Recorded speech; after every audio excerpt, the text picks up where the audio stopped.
Hello everyone, welcome to Learner Bee. I am Shivani Chauhan. ये video जो है क्लास 6 की है। क्लास 6 की जो इंग्लिश की किताब है ना, द बनियन ट्री, हम लाइन टू लाइन एक एक लाइन पढ़ेंगे, इसकी हर एक शब्द का वर्ड मीनिंग समझेंगे और स्टोरी को बहुत अच्छे से समझेंगे।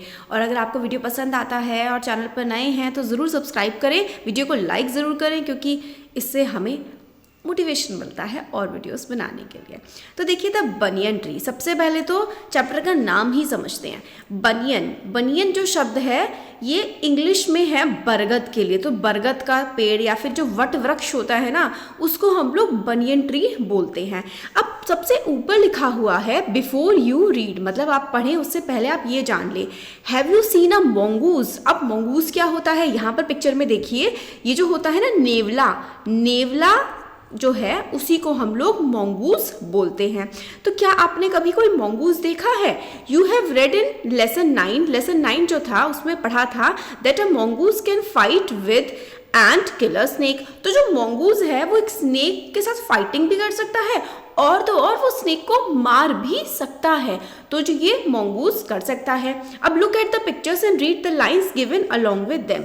हमें पिक्चर को देखना है और इसके साइड में जो लाइनें लिखी हुई है ना, उनको पढ़ना है, उनको समझना है। तो स्टार्ट करते हैं। The fight of the cobra. Cobra जो होता है, किंग कोबरा होता है ना, सांप, इस तरीके से इसका फनी होती है इसकी सांप की। तो कोबरा एक सांप की वैरायटी है। तो fight of the cobra and the mongoose is a classic drama often seen in India. तो हमने बचपन से भी सुना होगा या फिर हम लोग स्टोरीज में देखते हैं, मूवीज में, कि भाई नेवले की और जब सांप की लड़ाई होती है ना, तो नेवला ना सांप को मार देता है। And the outcome is largely the same. Outcome यानी कि जो परिणाम निकलता है इनकी लड़ाई का, वो ज्यादातर सेम ही होता है। The mongoose is not immune. Immune जो शब्द है वो होता है प्रतिरक्षा। जैसे कि कोविड के टाइम पर हम क्या चाह रहे थे कि हमारी बॉडी इम्यून हो जाए, हम इम्यूनिटी क्रिएट कर ले वायरस के खिलाफ, तो हम प्रतिरक्षा कर ले अपनी। तो mongoose is not immune to the venom's bite but is faster and quicker in motion than the snake. तो देखो, इम्यून का हिंदी में मतलब हो गया प्रतिरक्षा, मतलब अपने बचाव वो कर सकता है। बट वो देखो क्या है, मोंगूज जो है वो बहुत ज़्यादा फास्ट होता है, इसलिए वो सांप से जीत पाता है। मगर मोंगूज पे अगर सांप अटैक कर दे और सांप का जहर मोंगूज में चला जाए तो मोंगूज नहीं बचेगा। बट क्योंकि मोंगूज बहुत ज़्यादा फास्ट होता है, इसलिए वो सांप को खुद को टसने ही नहीं देता। तो यहाँ पे लिखा हुआ है the mongoose is not immune to the venomous bite. Venomous, venom, venom का मतलब जो होता है वो जहर या फिर कोई चीज़ जो विषैली चीज़ होती है। तो वेनमस बाइट, बाइट मतलब काटना। तो अगर सांप काट लेना, अपना जो होता है जहर डाल दे मोंगूज पे, तो मोंगूज नहीं बचेगा। But mongoose is faster and quicker. मगर जो मोंगूज है वो बहुत ज्यादा फास्ट है, बहुत ज्यादा एकदम फटाफट से ना वो बच जाता है स्नेक के अटैक से। कोबरा अज्यूम्स अ पोस्चर। पोस्चर होता है मुद्रा, जैसे कि कोबरा का ऐसा करके पोस्चर होता है इस टाइप से, तो वो ऐसे करके पोस्चर बनाता है। तो cobra assumes a posture of defence. Defence का मतलब होता है अपनी रक्षा करना।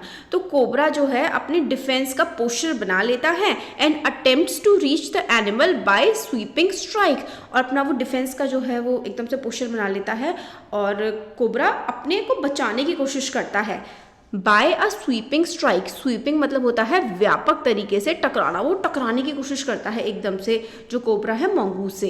But the quick moving mongoose, mongoose जो है वो काफ़ी ज़्यादा क्विकली मूव करता है, jumps out of the reach and comes at the snake. और जो मोंगूज जो है वो फटाफट स्नेक से बच जाता है और दूसरी तरफ से स्नेक पे अटैक कर देता है, दूसरी डायरेक्शन से, before the snake can get into striking position again. मतलब इससे पहले कि सांप जो है स्ट्राइकिंग पोजीशन पे आ पाए। स्ट्राइकिंग पोजीशन होता है मारने वाली पोजीशन पे, जैसे कि सांप आ पाए उससे पहले ही मोंगूज जो है वो फिर से अटैक कर देता है। दिस कॉन्स्टेंट मूवमेंट, मतलब जो लगातार मूवमेंट चलती रहती है, this constant movement tyres, tyre होता है थक, जिसमें टायर्ड अगर फील कर रही हूँ तो मैं थका हुआ फील कर रही हूँ। This constant movement tyres and discourages the snake. तो जो कॉन्स्टेंट मूवमेंट लगातार उनमें लड़ाई झपट चल रही होती है, इससे ना स्नेक थक जाता है।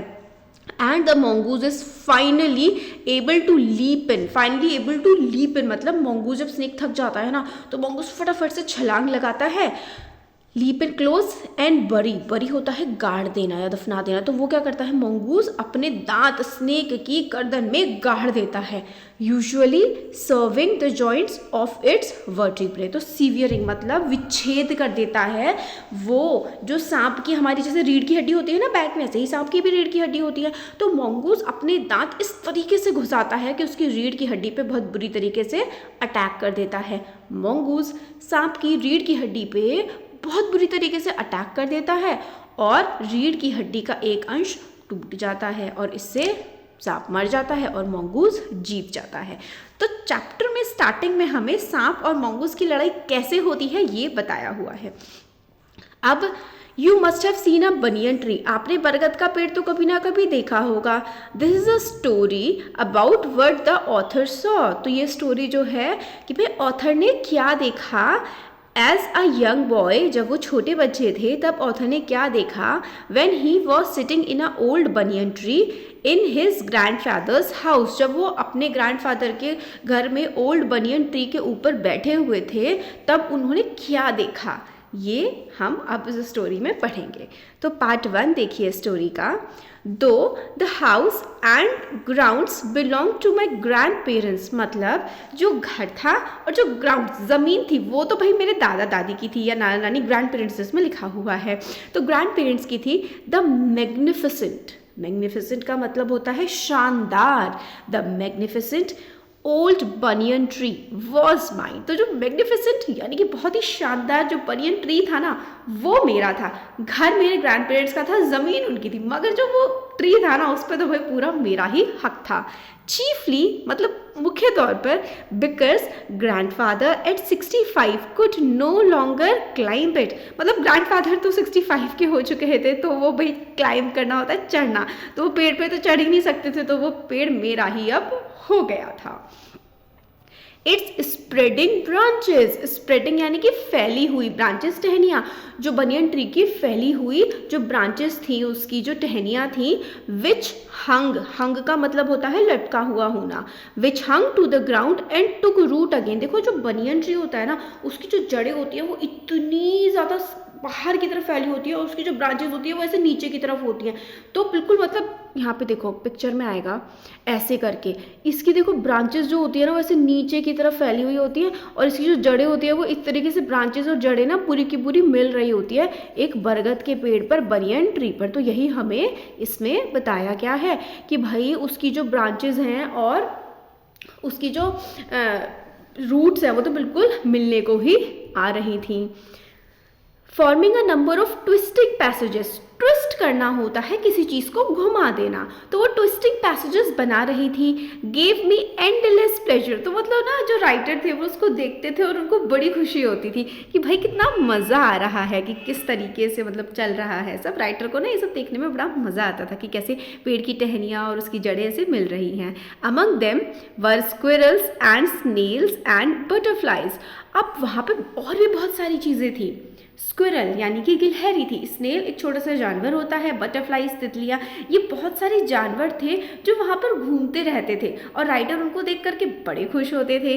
The tree was older than the house, जो पेड़ था ना वो बहुत पुराना था। Older than the house, older than grandfather, as old as Dehradun itself. तो यहाँ पे हमें क्या समझ में आया, ये स्टोरी कहाँ गई है, ये स्टोरी है देहरादून की। तो आपके MCQs में ये पूछा जा सकता है कि जो चैप्टर है द बनियन ट्री वाला चैप्टर है ये कहाँ पर लिखा गया है या फिर किस एरिया के बारे में है, तो देहरादून के बारे में। तो हम इस चैप्टर में जो इंपॉर्टेंट क्वेश्चन हैं जो आपके एग्जाम में आ सकते हैं वो भी डिस्क्राइब करते हुए वो भी समझते हुए चलेंगे।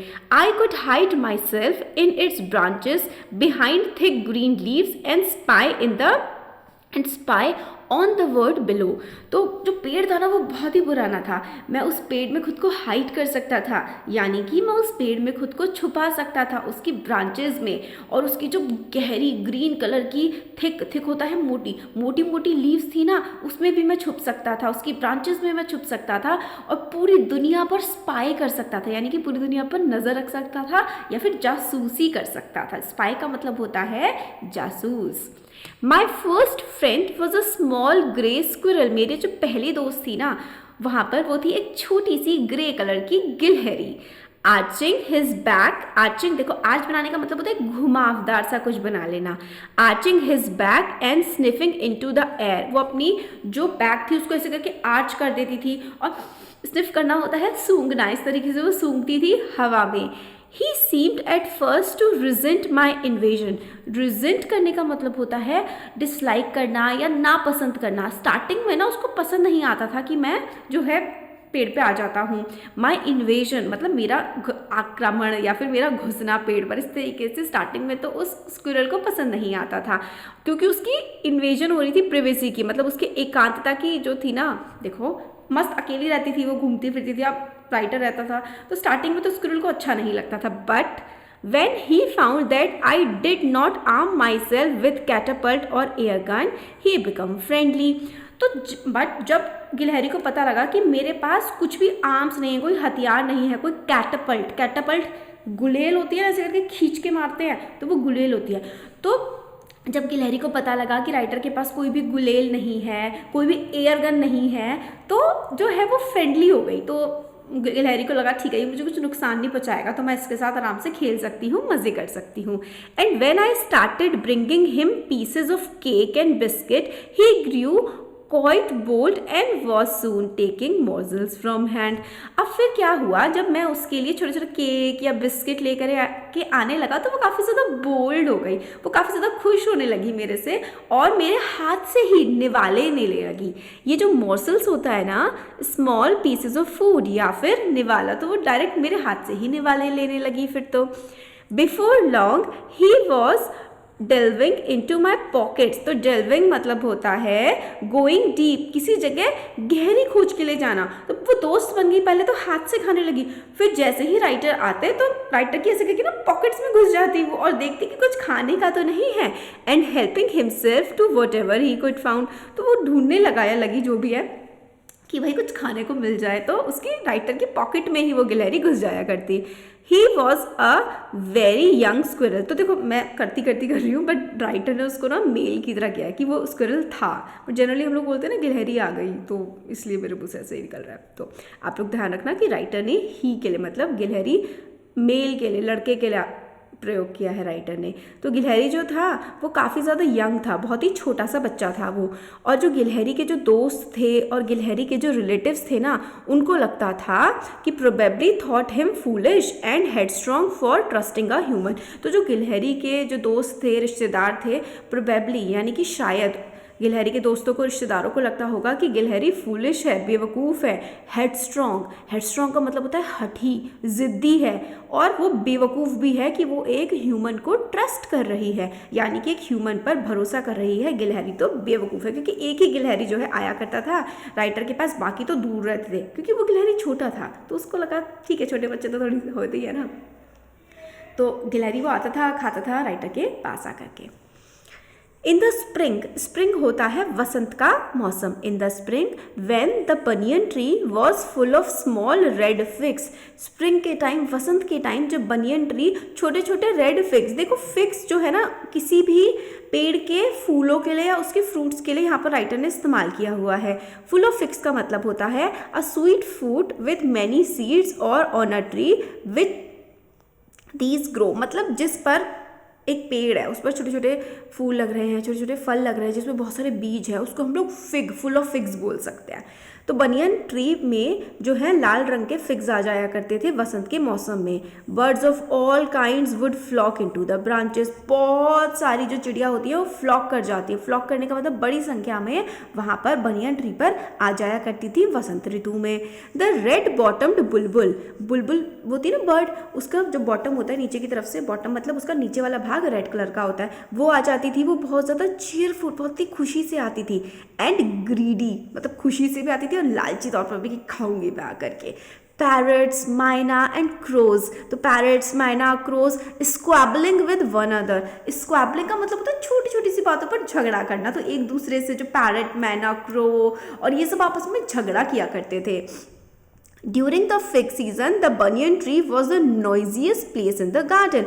Fig season यानी कि जब बनियन ट्री पर जो फल फूल आया करते थे उस समय पर बनियन ट्री पे बहुत ज़्यादा नॉइजियस प्लेस हो जाता था, मतलब बनियन ट्री पे बहुत ज़्यादा शोर रहता था। नॉइज़ का मतलब होता है शोर, तो बनियन ट्री पे वसंत के मौसम में बहुत ज़्यादा शोर, बहुत ज़्यादा आवाज़ें हुआ करती थी, और गार्डन का सबसे शोर भरा हिस्सा बनियन ट्री वसंत के मौसम में हो जाया करता था। Halfway up the tree I had built a crude platform where I would spend the afternoons when it was not too hot. मतलब halfway up the tree, जैसे कि ये पूरा ट्री है, उसके कहीं बीच में जो राइटर हैं उन्होंने एक क्रूड प्लेटफॉर्म बना रखा था, यानी कि सरल और बुनियादी सी एक, जैसे मान लो ना कहते हैं ट्री हाउस बना लिया, या फिर एक थोड़ी सी उन्होंने अपने लिए ना एक ब्रांच पर जगह बना ली थी जिस पर वो मस्त बैठा करते थे। Where I would spend the afternoons, यहाँ पर बैठ करके वो अपनी दोपहर को गुजारा करते थे जब बहुत ज़्यादा गर्मी नहीं होती थी। तो दोपहर में बच्चे तो पेड़ पे चढ़ जाते हैं ना और इधर उधर मस्त देखते हैं। आई कुड रीड देयर, मतलब राइटर वहाँ पर बैठ करके पढ़ाई करते थे, नॉवेल्स वगैरह पढ़ते थे। Propping myself up against the tree with the cushion from the living room. तो इस तरीके से जैसे कि मैं आराम से ऐसे करके टेक लगा के बैठी हूँ ना, तो वो प्रॉपिंग माई सेल्फ अप, यानी कि जो राइटर हैं वो ट्री पर ऐसे करके टेक लगा करके बैठ जाया करते थे। Propping myself up there with a cushion from the living room, cushion होता है ना, तो कुशन लगा करके वो पीछे बैठ जाया करते थे और मस्त बैठ करके ट्रेजर आइलैंड किताब का नाम है, हकलबेरी फिन और स्टोरी ऑफ डॉक्टर डूलिटल, ये सारे के सारे ना किताबों के नाम हैं। ये किताबें राइटर पढ़ा करते थे। और भी कई सारी किताबें वो अपनी बनियन ट्री पर बैठ के पढ़ते थे, जैसे उन्होंने ना एक लाइब्रेरी सी बना ली थी बनियन ट्री पर, मस्त बैठ करके वहाँ पर पढ़ा करते थे। When I did not feel like reading, जब मुझे लगता था कि मन नहीं कर रहा रीड करने का, I could look down through the leaves at the world below, जब मैं पढ़ता नहीं था तो पत्तियों से नीचे झाँक कर कि दुनिया में क्या चल रहा है ये भी देख लेता था। And on one particular afternoon I had a grandstand view of that classic of the Indian wilds, a fight between a mongoose and a cobra। तो एक दिन क्या हुआ, मैंने पत्तियों से झांक करके देखा तो वो जो ग्रैंड स्टैंड व्यू, यानी कि बेस्ट पोजीशन से मुझे जो व्यू दिख रहा था ना, किसका, चैप्टर के स्टार्टिंग में देखा था ना हमने कि भाई एक मोंगूज और एक कोबरा लड़ाई कर रहे हैं, ये वाला व्यू मैंने पूरा अच्छे से मस्त देखा बैठ करके। अब उसी के बारे में नेक्स्ट पार्ट है कि भाई क्या राइटर ने देखा और क्या राइटर को देखने के मज़े आए। तो ये वाला पार्ट 1 हम लोगों ने देख लिया है। अब पार्ट 2 ना हम लोग नेक्स्ट वीडियो में कवर करते हैं। Thank you. Part 2 banyan tree class 6 का, और हम लोग इसमें एक एक सेंटेंस को वर्ड मीनिंग सारे देखेंगे, आपको इससे रीडिंग हैबिट भी डेवलप होगी। तो देखो स्टार्ट करते हैं। The warm breezes of approaching summer had sent everyone including the gardener into the house.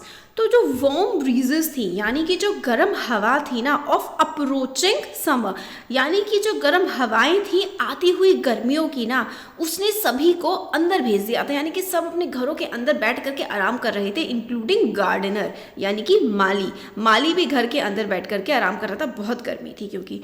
I was feeling drowsy myself, feeling drowsy यानी कि मैं भी खुद भी नींद में था। Wondering if I should go to the pond and have a swim with Ramu and the butterflies, Ramu and the buffaloes, when I saw a huge black cobra gliding out of a clump of cactus। तो क्या हुआ, I was feeling drowsy myself। Drowsy यानी कि मैं खुद भी काफ़ी ज़्यादा नींद में था। वंडरिंग उत्सुकता से, मतलब मैं सोच रहा था कि भाई क्या करूं, तालाब में चले जाऊं, थोड़ी स्विमिंग ही हो जाए रामू के साथ, और बफलोज यानी कि भैंसों के साथ और रामू के साथ थोड़ी तालाब में मैं स्विमिंग कर लूं। When I saw a huge black cobra, जब मैंने बड़ा सा ब्लैक कलर का कोबरा देखा, ग्लाइडिंग यानी कि सरक के आ रहा था वो, out of a clump of cactus. तो कैक्टस क्या जो झुंड होता है ना, वहाँ से सरक के एक ब्लैक कलर का कोबरा बाहर आ रहा था। एट द सेम टाइम, उसी समय पर, a mongoose emerge from the bushes and went straight for the cobra. उसी समय वहाँ से, तो क्लम्प होता है पेड़ों का झुंड, ये हमने देख लिया। उसी टाइम पर मोंगूज भी बाहर आया, निकला बुशेस से, यानी कि मोंगूज भी उसी समय झाड़ियों से निकला और वो स्ट्रेट कोबरा की तरफ को चला गया। इन अ क्लियरिंग बीनीथ, क्लियरिंग मतलब होता है ओपन स्पेस, जहाँ पे पेड़ ना हो, मतलब एक खाली सा एरिया, बीनीथ होता है नीचे की तरफ।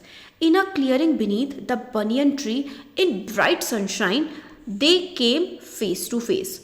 मतलब ब्राइट सनशाइन हो रही है, थोड़ा सा खाली सा इलाका है और यहाँ पे मॉन्गूज है और यहाँ पर स्नेक है, दोनों एक दूसरे के आमने सामने आ गए हैं। The cobra knew only too well that the grey mongoose 3 feet long was a super fighter. तो कोबरा को पहले से ही पता था कि ये जो ग्रे कलर का मॉन्गूज है ना, जो सिर्फ 3 feet हाई है, ये सुपर फाइटर है, मतलब एक गजब की जो फाइटिंग करता है।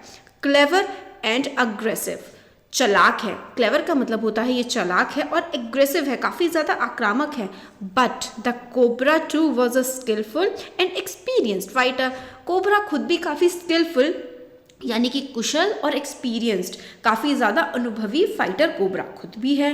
He could move swiftly and strike with the speed of light. अब जो कोबरा है वो स्विफ्टली मतलब बहुत ही तेज़ी से मूव कर सकता है, स्ट्राइक कर सकता है, अचानक से हमला कर सकता है with the speed of light. Speed of light का मतलब होता है बहुत ही तेज़ी से और बहुत अचानक से भाई कोबरा हमला कर सकता है। And the sacs behind his long sharp fangs were full of deadly poison. Sac का मतलब होता है एक मतलब बैग शेप का, जैसे कि कोबरा ऐसा होता है ना, तो यहाँ पर मान लो उसका सैक होता है, उसका जो सैक है ना उसके फैंग होते हैं, उसके जो ऐसे करके दांत होते हैं ना उसके फैंग्स होते हैं, उसके नुकीले दांतों के पीछे वाला जो एरिया है ना वो डेडली पॉइजन यानी कि जहर से भरा हुआ है। It was to be a battle of champions. अब ये जो मंगूस की और जो स्नेक की लड़ाई होगी ना, ये बैटल ऑफ चैंपियंस होगी। बैटल होती है जंग और चैंपियंस होता है विजेता, यानी कि विजेताओं की जंग होने वाली है अगर ये जंग होती है तो। अब आगे देखते हैं हिसिंग डिफायंस। हिसिंग इस तरीके की साउंड होती है ना स्नेक की, देखिए आप लोगों ने हैरी पॉटर, हाँ तो देखो हिसिंग डिफायंस यानी कि सी करके क्रोध में कुछ कहना। डिफायंस का मतलब होता है आदेश मानने से इनकार करना। तो इन अ हिसिंग डिफायंस हिज फॉग्ड टंग। फॉग्ड टंग का मतलब होता है इस तरीके से होती है ना सांप की टंग भेदी हुई सी, तो उसको हम फोग्ड टंग बोलते हैं। फोक का मतलब भेदा हुआ बीच में से, जैसे कि चाउमीन वाला फोक होता है ना, बीच में गैप्स होते हैं वही। His forked tongue darting in and out. Darting in मतलब तेजी से बाहर अंदर जाना आना, तो डार्टिंग इन एंड आउट फटाफट ऐसी तेजी से उसकी जो टंग थी वो बाहर आ रही थी, अंदर जा रही थी। The cobra raised 3 of his 6 feet of the ground. तो कोबरा ने क्या किया, उसने अपने इस तरीके से जैसे कि ऊपर की तरफ वो उठ गया। And spread his broad spectacled hood. Hood इसका ये होता है ऐसे करके, जो उसका सर होता है ना, अपनी फनी जो है उसने ऐसे करके उठा दी। The mongoose bushed his tail। mongoose की जो टेल होती है उसने ऐसे ऐसे करके हिलाई। The long hair on his spine stood up. और वो भी इस तरीके से खड़ा हो गया।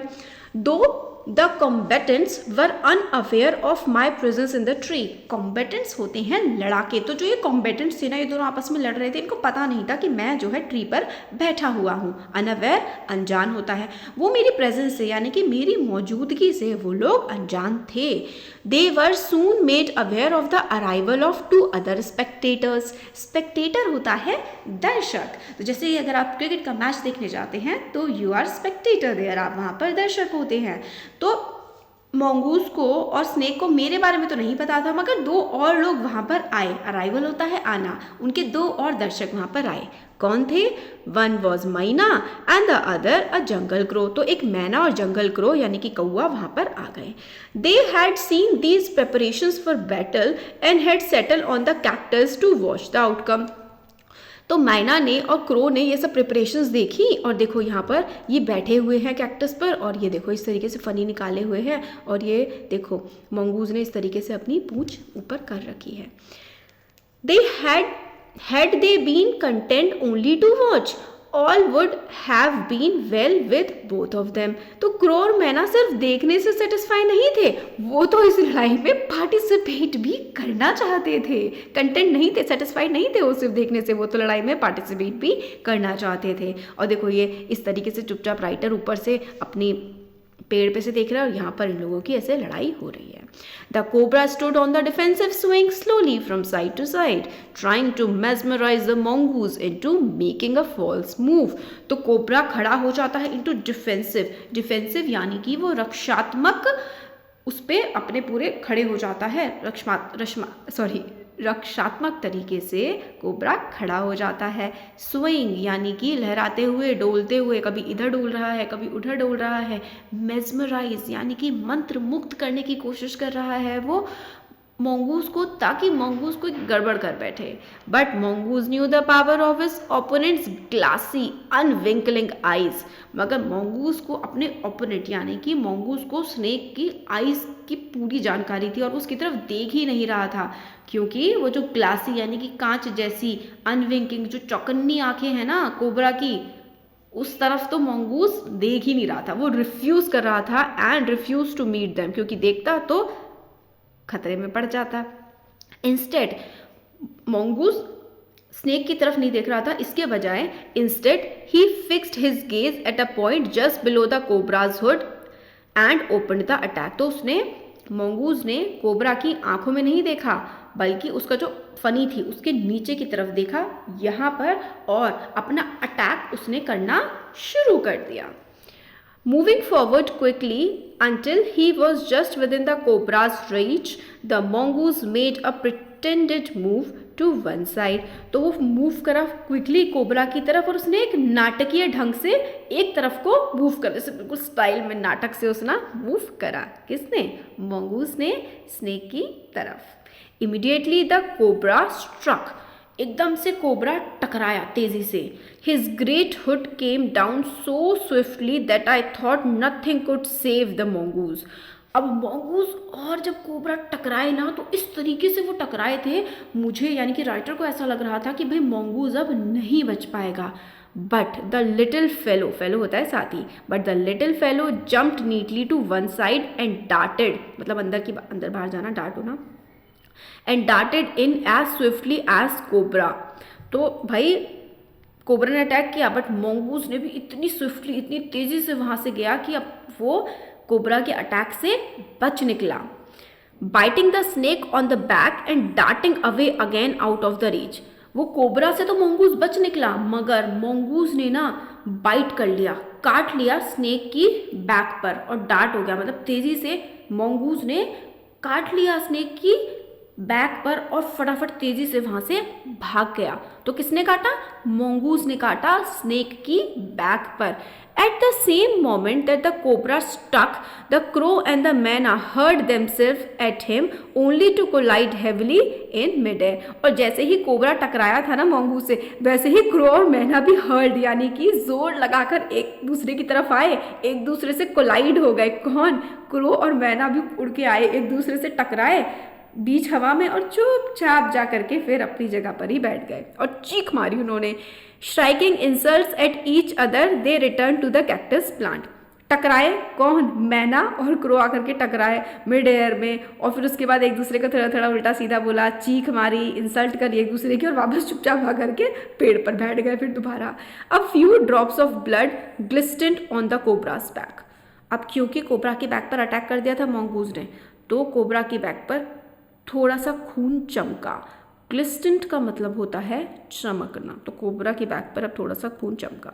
The cobra struck and missed again, the mongoose sprang aside jumped in a wait. तो कोबरा ने फिर से स्ट्रक करने की कोशिश करी, फिर से मारने की कोशिश करी, मगर मिस हो गया। फिर से मोंगूज जो है तेजी से छलांग मार गया और बच गया। Again the birds dived eight the snake bumped into each other. तो फिर से बर्ड्स जो है ना वो स्नेक की तरफ को उड़ करके जा रही थी, फिर से मैना और क्रो आपस में ही टकरा गई। And return shrieking to the safety of the cactus. फिर से चीखती चिल्लाती वापस से वो दोबारा से ही कैक्टस के पास, कैक्टस के ऊपर आकर के बैठ गई। मतलब पार्टिसिपेट करने की कोशिश कर रही थी दोनों की दोनों बर्ड्स की, भाई मोंगूज और स्नेक लड़ रहे हैं, चलो हम भी थोड़ा थोड़ा दो हाथ कर लें। तो आपस में भी वो ऐसे करके एक दूसरे को चोंच वोच मार करके चिल्ला के फिर वापस पेड़ पर ही आकर के बैठ जा रही थी। बम्प का मतलब होता है गति में रहते हुए किसी से टकराना।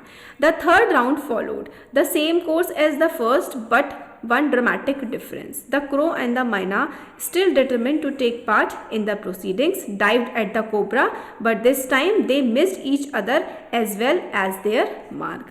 तो थर्ड राउंड में, पहले दो राउंड में एक दूसरे पर अटैक किया था मोंगूज और कोबरा ने, और बर्ड्स भी आकर के टकराई थी। अब तीसरे राउंड में क्या हुआ, एक ड्रामेटिक डिफरेंस आया कि क्रो और मैना जो पार्टिसिपेट करने के लिए बिल्कुल डिटरमाइंड थी, वो कोबरा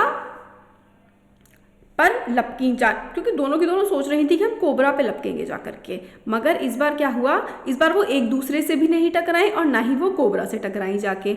द मैना flu on and reached it's perch. तो मैना जो है वो उड़ गई और वापस से अपने पर्च पर, यानी कि जहाँ पर पहले मैना बैठी थी कैक्टस पर, फिर से वहीं पर जाकर के बैठ गई। But the crow tried to pull up in mid air and turn back. फिर क्रो ने थोड़ा सा और ऊपर ऊपर ऊपर उठने की कोशिश करी और फिर से वापस ही आके वो बैठ गया। In the second it took the bird to do this, the cobra whipped his head back and struck with great force, his snout thudding against the crow's body।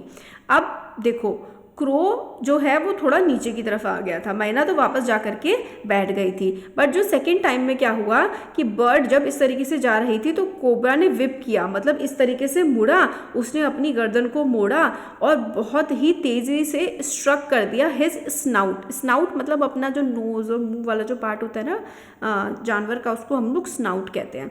तो वो क्रो की बॉडी पर जो है वो लग गया। अब देखो क्या हुआ यहाँ पर पिक्चर में कि मैना तो, जब ये मैना और कौवा दोनों के दोनों उड़ करके आए थे तो मैना तो वापस उड़ गई, मगर जो सांप ने मूव किया था ना बहुत तेज़ी से, सांप जो है थोड़ा सा टकरा गया कौवे से, तो क्रो इस तरीके से घायल होकर के नीचे पड़ गया।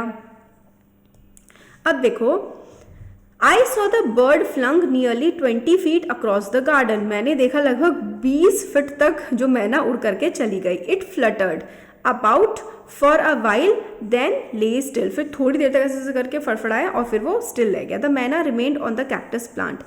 अब ये जो था मैना तो ऊपर मस्त चली गई, क्रो फड़फड़ाया पहले तो थोड़ी देर और फिर उसके बाद ग्राउंड पर स्टिल पड़ गया। The myna remained of the cactus. मैना कैक्टस पे रही। And when the snake and the mongoose return to the fight. और जब स्नेक और मोंगूज दोबारा से फाइट करने के लिए रिटर्न हुए, very wisely decided not to interfere again. अब देख लिया ना मैना ने कि कौवे के साथ क्या हुआ कि स्नेक ने अटैक कर दिया कौवे पे, तो अब मैना ने डिसाइड किया भाई शांति से मैं कुछ नहीं करूँगी, मैं बैठी रहूँगी और इनकी फाइट देखूंगी। The cobra was weakening and the mongoose walking fearlessly up to it. तो कोबरा जो है अब वो थोड़ा वीकन हो रहा था, कोबरा अब थोड़ा कमज़ोर हो रहा था और मोंगूज जो है बिल्कुल फियरलेसली मतलब एकदम चौड़ा होकर के कोबरा की तरफ को जा रहा था। Raised himself on his short legs and with a lightning snap had the big snake by the snout। अब वो जा रहा था मोंगूज सांप की तरफ, उसने खुद को उठाया ऊपर की तरफ अपने शॉर्ट लेग्स को और विद अ लाइटनिंग स्नैप मतलब बहुत ही तेज़ से वो तड़कता हुआ झट करके, और सांप का जो स्नाउट था ना, मुंह जो था सांप का, उस पर मोंगूज ने जाकर के फट करके अटैक कर दिया। The cobra reared and lashed out in a frightening manner. और कोबरा वृद्ध करने लगा यानी कि तड़पने लगा। लैज्ड आउट यानी कि वो बिल्कुल तेज़ी से जब टकराया ना मोंगूज उसकी नाक पर, मतलब मोंगूज जब स्नेक से टकराया जा करके तो स्नेक बहुत ज़्यादा तड़प तड़प के एकदम से गिर गया। फिर उसके बाद क्या हुआ, कोबरा ने मतलब तेज़ी से टकराया, कोबरा जो है बिल्कुल फ्राइटनिंग मैनर में और अलग सा हो गया, हट गया। And even collided itself about the mongoose. पहले तो कोबरा अलग हो गया, फिर कोबरा ने फिर भी वो नहीं आ रहा, फिर उसने ट्राई किया कि मोंगूज को के चारों ओर वो इस तरीके से घूम जाए, but to no avail, but मगर वो ऐसा नहीं कर पाया। उसने सोचा कि वो अपने को मतलब ये मोंगूज है, सांप ने सोचा कि चारों ओर से जकड़ ले वो मोंगूज को, बट वो ऐसा नहीं कर पाया। The little fellow hung grimly on until the snake had ceased to struggle. मगर जो लिटिल फेलो था यानी कि जो मोंगूज था वो काफ़ी ग्रिमली मतलब गंभीर रूप से स्ट्रगल करता रहा और उसने मतलब दबाए ही रखा स्नेक को, जब तक स्नेक ने मतलब एक तरीके से दम ना तोड़ दिया तब तक मोंगूज दबाए ही रखा स्नेक को। He then smelt along its quivering length. फिर उसके बाद क्या किया मोंगूज ने, स्मेल सूंघा पूरी क्विवरिंग लेंथ तक, मतलब जैसे स्नेक पड़ा हुआ था ना, फिर मोंगूज ने पूरा का पूरा उसको सूंघा पूरे लंबे तक। Gripped it round the hood and dragged it into the bushes. Gripped मतलब पहले तो उसको सूंघा कि मर गया है ना, फिर उसको कस करके पकड़ा उसका सर और उसको खींच करके यानी कि मोंगूज खींच करके ले गया सांप को बुशेस में यानी कि झाड़ियों में। मार दिया था ना, फिर झाड़ियों में ले गया। The myna dropped cautiously to the ground, मैना फिर ड्रॉप हुई, मतलब फुदक फुदक के आई आराम से ज़मीन पर, कॉशियसली यानी कि ध्यान से फुदक फुदक करके आई। हॉप्ड अबाउट, थोड़ा इधर उधर फुदकी।